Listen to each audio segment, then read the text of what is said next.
وكذلك أي نعمة فوق هذه النعمة الكبرى. أشرف الخلق صلى الله عليه وسلم തങ്ങൾ അയക്കപ്പെട്ടു, ഇവിടെ വന്നു. ഇതിനേക്കാൾ വലിയ ഒരു നിഅ്മത്ത്, ഒരു വലിയ അനുഗ്രഹം ഏതാണ് ഉള്ളത്? അത് ഇല്ല.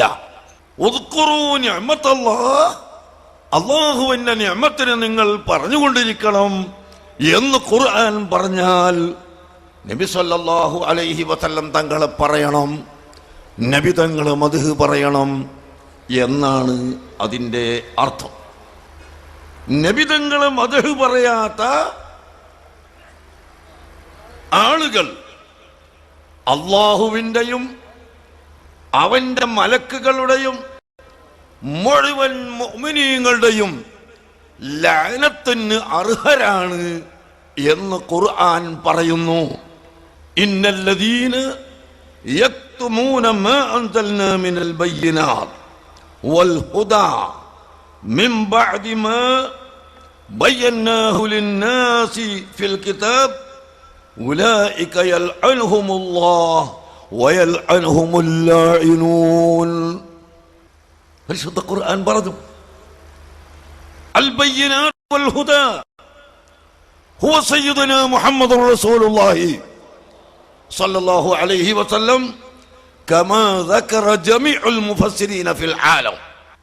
നബി സല്ലല്ലാഹു അലൈഹി വസല്ലം തങ്ങളെ അല്ലാഹു തആല ഇറക്കിക്കൊടുത്തപ്പോൾ ആ നബി തങ്ങളെ മദ്ഹ് പറയാതെ അതിനെ മറച്ചു വെച്ച ആളുകളെ അല്ലാഹു തആല ലഅനത്ത് ചെയ്യുന്നു.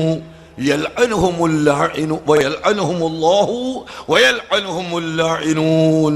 അല്ലാഹു തആലയും മറ്റ് ലാഇനീങ്ങളും അവരെ ലഅനത്ത് ചെയ്യുന്നു എന്ന് പരിശുദ്ധ ഖുർആൻ പഠിപ്പിക്കുന്നു. ആ ലഅനത്തിൽ നിന്ന് മാറാൻ എന്ത് മാർഗം? ഇല്ലല്ലദീന താബൂ വഅസ്ലഹൂ വബയ്യനൂ ഫഉലൈക അതൂബു അലൈഹിം വഅന അത്തവ്വാബുർ റഹീം. അല്ലാഹു സുബ്ഹാനഹു വ തആല പറയും, പഠിപ്പിക്കുന്നു, ഇല്ലല്ലദീന താബു. നബി സല്ലല്ലാഹു അലൈഹി വസല്ലം തങ്ങളുടെ മദ്ഹ് പറയുന്നതിൽ നിന്ന് വിട്ടുനിൽക്കുകയും അത് മറച്ചു വെക്കുകയും അത് മറയാൻ മടിക്കുകയും ചെയ്യുന്നവരിൽ നിന്ന് പിന്മാറി തൗബ ചെയ്തവർ ഒഴികെ അല്ലാഹുവിന്റെ ലഅനത്ത് ഉണ്ടാകും ഈ തൗബ ചെയ്തവർക്കല്ലാതെ.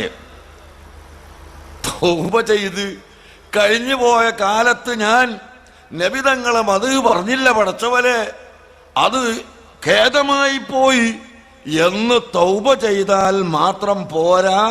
വഅസ്ലഹൂ വബയ്യനൂ, പിന്നീട് നബി തങ്ങളുടെ മദ്ഹ് അവർ പറയണം, പറയുകയും അവർ ലോകത്തിന്റെ മുമ്പിൽ നന്മ വ്യക്തമാക്കി പ്രവർത്തിച്ച് കാണിച്ചു കൊടുക്കുകയും നബി തങ്ങളെ ചരിത്രങ്ങൾ പറയുകയും ചെയ്താലല്ലാതെ അല്ലാഹുവിന്റെ ലഅനത്തിൽ നിന്ന് അവർ മാറുകയില്ല എന്ന് പരിശുദ്ധ ഖുർആൻ വളരെ വ്യക്തമായി നമ്മളെ പഠിപ്പിക്കുന്നു.